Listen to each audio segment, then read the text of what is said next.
নমস্কাৰ বন্ধু বান্ধৱীসকল welcome to competition care current affairs daily content সমূহলে আগবঢ়া আগতে বলক আজি কোট অফ দ্য ডেটো চাই লওঁ what we give our attention to grows by Ken Blanchard and this quote is really a short one but still it holds a lot of weight in it right ইয়াত কোৱা হৈছে আমি আমাৰ attention সমূহ যতে invest কৰিম সেই particular জায়গাতে আসলে it will grow right যদি আমাৰ সমগ্ৰ attention কিনি আমি কিছুমান কনস্ট্ৰাকটিভ কামত যদি ইনভেষ্ট কৰো right কিবা পজিটিভিটি হওক অপটিমিস্টিক কাম সমূহৰ কথাই হওক then we will grow in that particular manner but if we shift all our attention to all these negative things and we become more pessimistic right etu নহব অকল বেয়াটোৱে যদি চাই থাকো then ultimately we will move towards or we will tilt towards all these negative things so it is better ami ji jote ami attention to nidium kyo it should be a constructive one it should be a positive one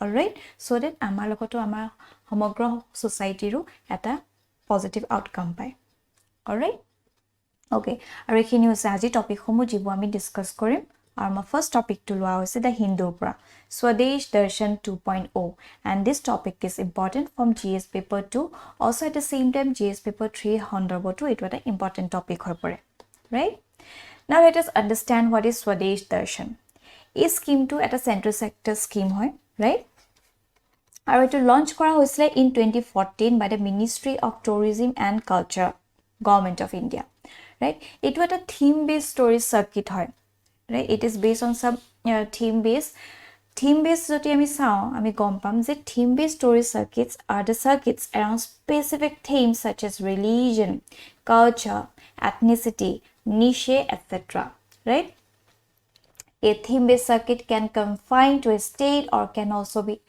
a regional circuit covering more than one state or union territories see suppose joti ami Ramayan or circuit to jodi sao ta jo Ram jopa jommo hoisle Ayodhya pa adi kori last hitak jopa teo bosai anisile he guti asore jaga khini a particular theme antargotot ahi jabo hone e blake hoy poise theme based circuits in India enoka kiswan 15 ta asolte circuits etialoke develop kora hoise so that it guti eta tourism and a major boost eta pai right aru it under the Swadesh Darshan scheme the Ministry of Tourism provides central financial assistance to CFA to the state government union territory administration for the infrastructure development of the circuits aru jibu a scheme logote asolte jikhini scheme suppose Swachh Bharat Abhiyan hoy Skill India hok Make in India hok e homogro bostu khini it will get amalgamated with this right so ya undergot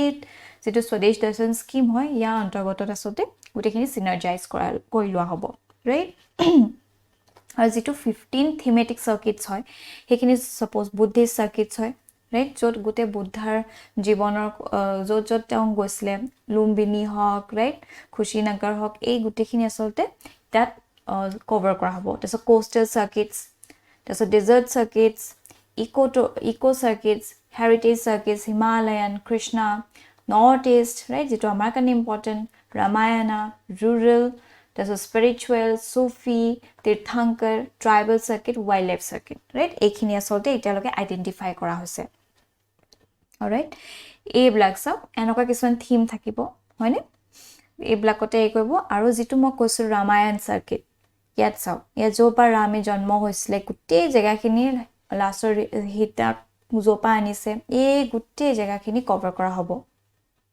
alright আৰু ইয়াৰ লগতে আসলতে আমি জনা উচিত যে আমাৰ north ইষ্টত আমাৰ যিখন অসমত আসলতে ইতিয়ালৈকে অফিচিয়ালি কোৱা হোৱা নাই বাট এটা প্ৰপ'জাল আনিছে যে এটা শংকৰদেৱ টুৰিষ্ট সাৰ্কিট আনা হ'ব ঠিক আছে কোনখিনি জায়গা কভাৰ কৰিব কি কথা ইতিয়ালৈকে আমি ভালকে গম পোৱা নাই অফিচিয়ালি গম পোৱা নাই কিন্তু পৰৱৰ্তী সময়ছোৱাত যেতিয়া আমি গম পাম দেন ডেফিনেটলি আমি ভালকে ডিসকাস কৰিম ঠিক আছে okay what are the objectives of Swadesh Darshan scheme to develop circuits having tourist potential is a planned and prioritized manner right development of identified theme based circuits in an integrated manner to promote employment through the active involvement of the local communities jete mo kobo khujun se is a tourism okol ami goi he particular jega to salu aru ghuri ahilu okol himante asolte tourism roi na thake karon tourism arot বহুত ডাঙৰ এটা picture থাকে যেতিয়া আমি এটা particular জেগালে যাম চাবলে হে আমি পাৰ্টিকুলাৰ লজিং অপ আদি কৰি আমি যেটা ফুড খাম হয়নে ভেহিকলস যেটো লম হে চাবলে গুটেখিনি আহি আসলতে এটা মেজৰ পুশ এটা দিয়ে in increasing their particular GDP right state GDP হক বা যেটো overall GDP of a country আৰু এনেকুৱা বহুত কিখন কান্ট্ৰি আছে যিখিনি এই টুৰিষ্টৰ বলত আসলতে বহুত ভাল পাৰফৰ্ম কৰি আছে right হেকানে tourism আসলে ইয়াৰ বহুত ডাঙৰ এটা vital role আছে in developing or in augmenting a particular country's GDP right আৰু যেটো আমাৰ ভাৰতত আসলে the India has something unique flavor to offer to this world কাৰণ আমাৰ ভাৰতত আপুনি ৰাজস্থানৰ হে ডেজাৰ্ট এৰিয়া দেখিব আৰু যেটো কাশ্মীৰ এৰিয়া হয়তো heaven on earth কোৱা হয় এফালে আমাৰ virgin beauty of our north eastern states right আৰু হি কোস্টাল ৰিজনস হপু সব এটা বহুত ভেৰিড এটা ভেৰিয়েশন আছে ইন আওৰ কান্ট্ৰি আৰু আমাৰ ইণ্ডিয়াখন আসলে এটা স্পিৰিচুৱেল কান্ট্ৰি হিচাপেও মনা হয় হয়নে হেকানে আসলে এই টুৰিজম যদি আমি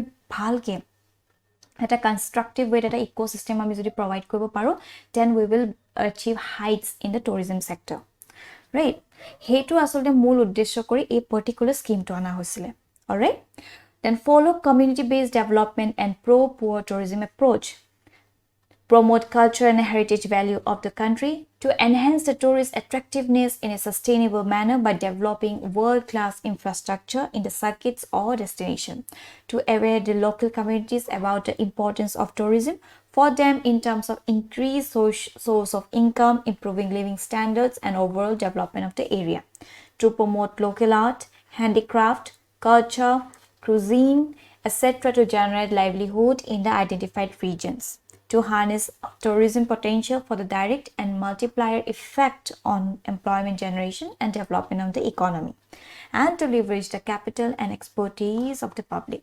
ঠিক আছে, these are the objectives. What are the aim?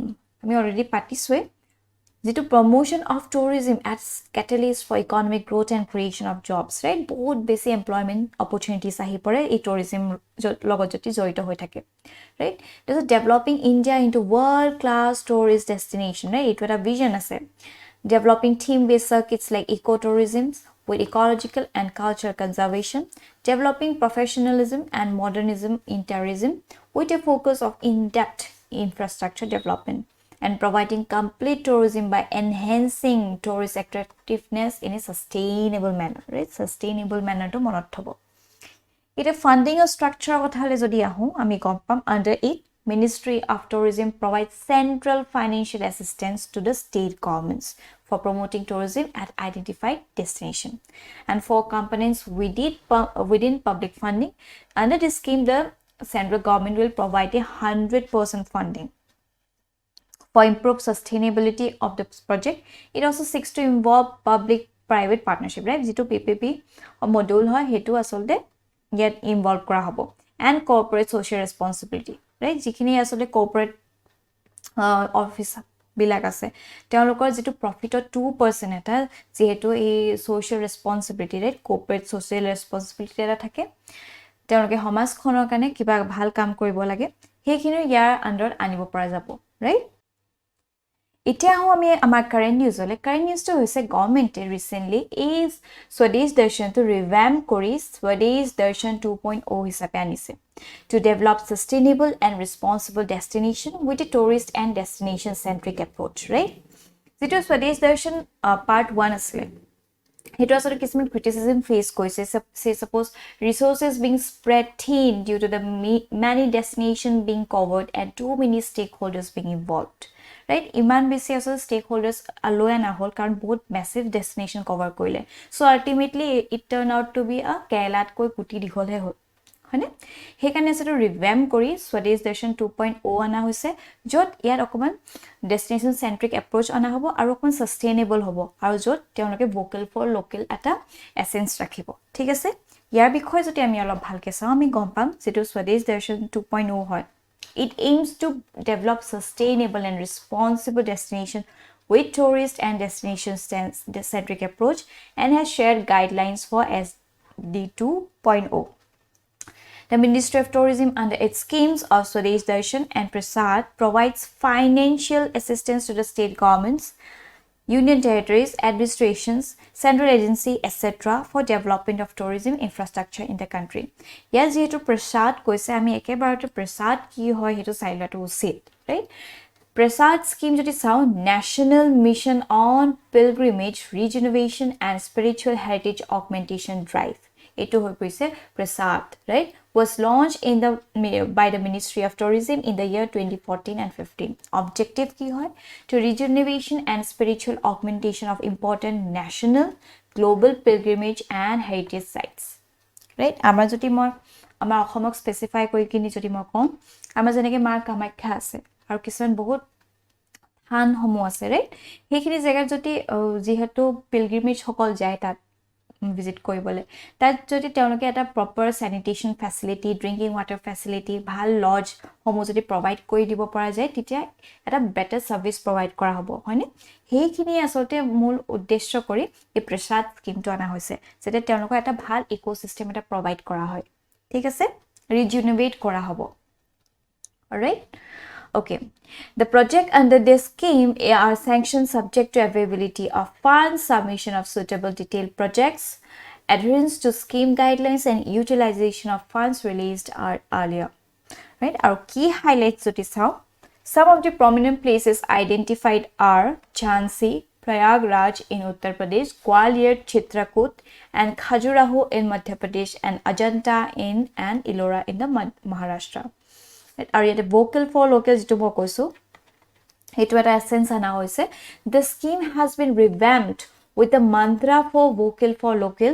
The scheme is essentially aimed at targeting domestic tourists, right? এইখিনি আসলতে highlights হৈ পৰিছে. Alright, and based on this topic, a particular prelims based question has been brought up. Kindly question to attempt koribo. Moving forward, our next topic is taken from the Indian Express, India slams methodology of Global Hunger Index. And this topic is important from GS paper 2 perspective, also at the same time GS paper 3. Alright, current context hoise, ami just recently patislo about the Global Hunger Index, right? Jod amar Bharatok teoloke eta rank disle of 107 out of 121. Ita tite moi apnalok koislo je amar India falor pa ei jitu ranking to hetu ami accept koribo pora nai, right? Karon tat ami methodology to ami question koislo, hekhini ei particular article to koa hoise, thik ase? Tar agote just ami Global Hunger Index bire bitom bhabe patisule, kintu ako ebar just briefly ebar sai lom bolo. It is a tool for comprehensively measuring and tracking hunger at global, regional and national levels. The Global Hunger Index scores are based on 4 components, right? Ekhini indicators ok bhitti kori kore, hekhini hoise undernourishment, there's a child stunting, child wasting and child mortality. Jitu GHI score hoy, it is calculated on 100-point scale, right? Jot amar Bharatok 29.1 score dia hoise, and it has placed us on a serious category.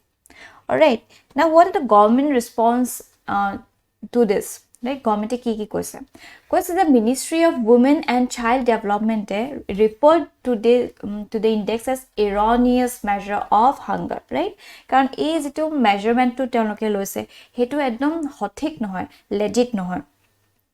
Kisman jikhini calculation koise ba jikhini data loi teloke koise tat kisman gonogol ase, hetu tat point out koi dise. Karon kotha to hol jikhini 4 indicators ase, jikhini ami patisu undernourishment, child stunting, wasting and mortality, yar tinita asolte bhitti koise on the basis of a child which is under 5 years.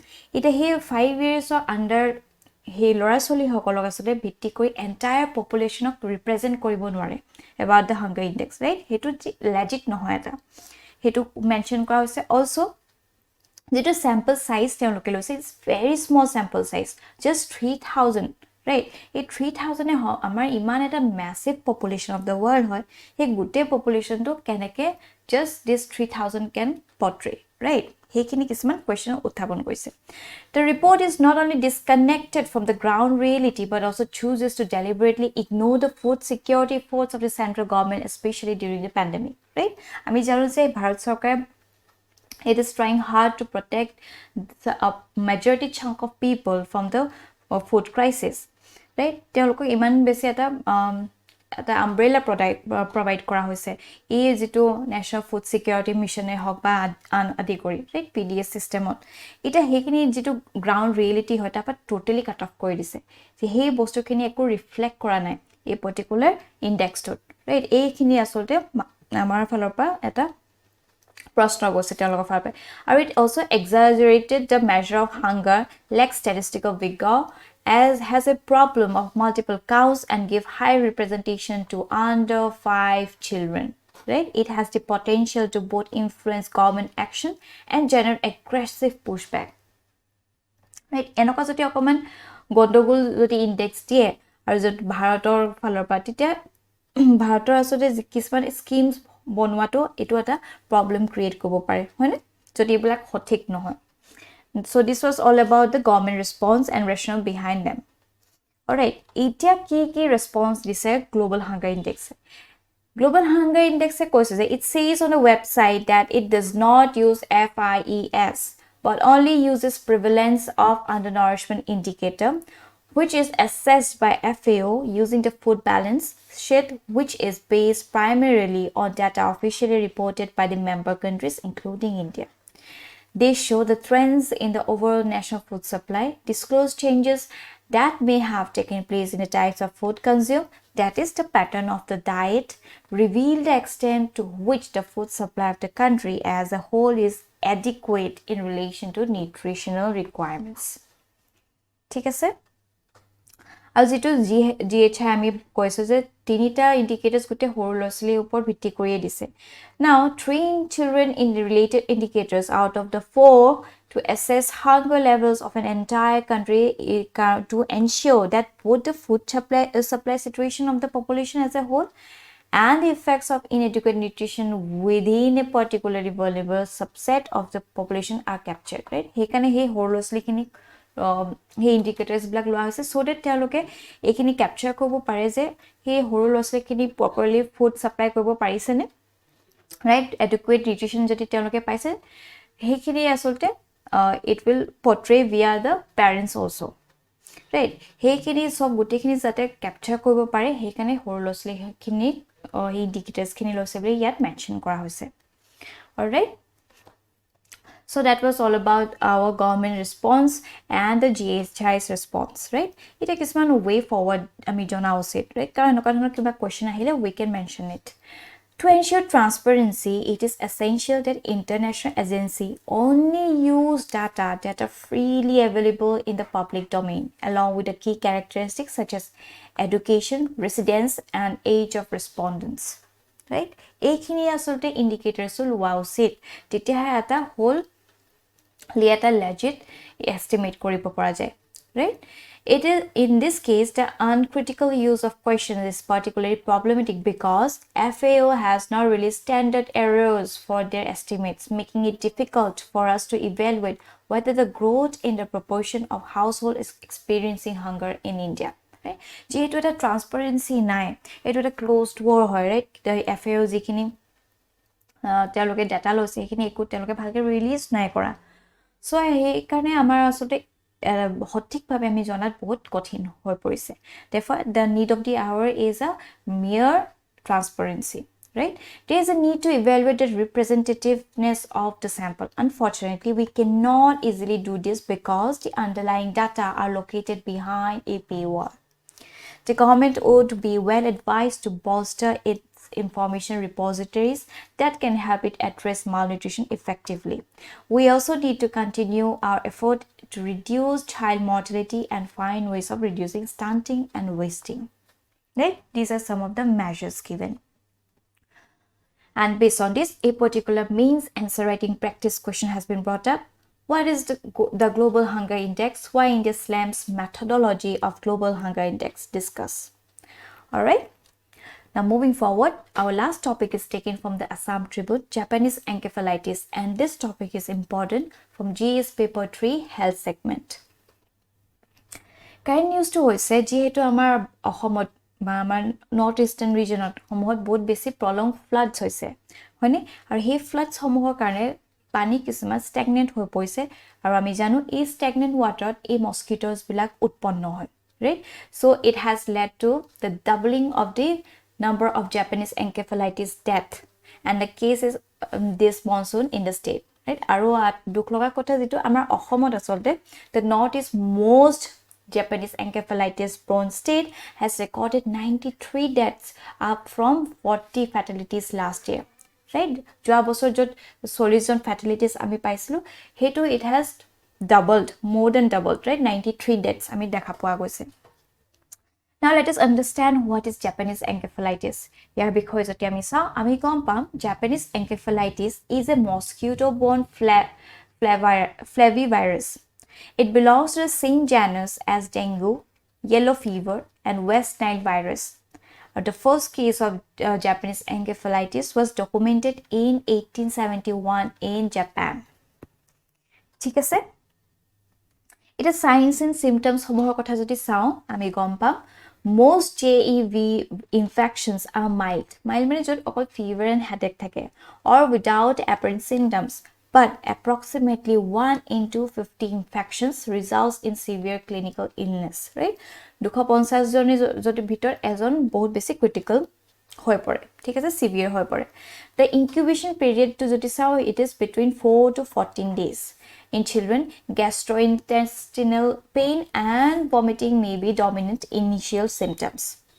Severe diseases is characterized by rapid onset of high fever, headache, neck stiffness, disorientation, coma, seizures, spastic paralysis, and ultimately death.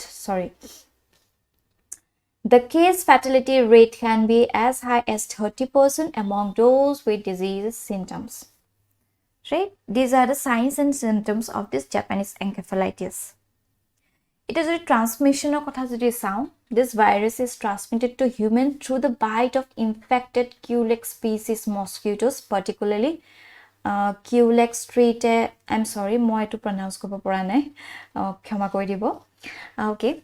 The virus is maintained in a cycle between the mosquitoes and vertebrate hosts, primarily pigs and wading birds.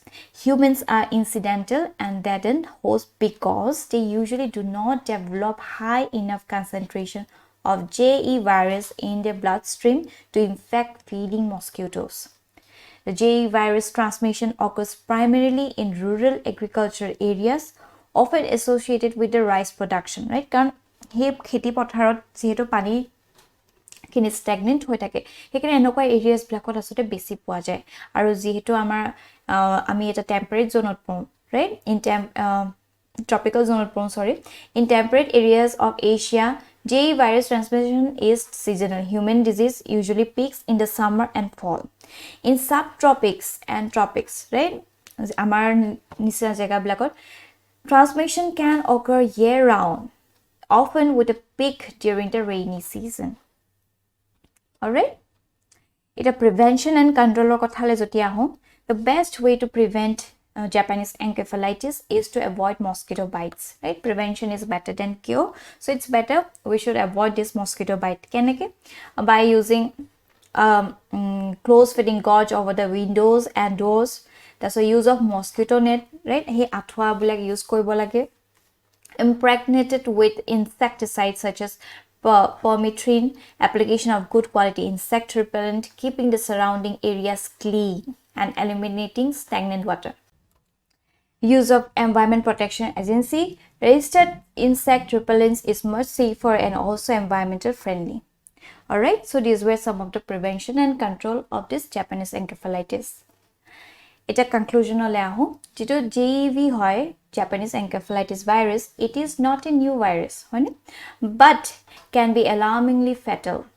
Its symptoms are not specific, thereby making it somewhat challenging to notify the diseases. Precautionary measures can cut down the risk of occurrence significantly, and it is important to create awareness about the disease, highlighting ways to curb its occurrence through the government advertising. The government should also prioritize procurement of vaccines, organize vaccination campaigns in the endemic areas, and ensure strict adherence to safety measures among the masses through the awareness programs, right? So these were some of the conclusions that were provided through this article. All right. And with this, আমাৰ সেশনটো আজি ইমানতে সমাপ্ত হ'ল. Thank you for watching this video. আৰু আপোনালোকৰ যদি কিবা doubt আছে বা কিবা ফিডবেক দিব লগা আছে, kindly আমাক কমেন্ট সেকশন জনাবলৈ নাপাহৰিব. Till then, bye bye.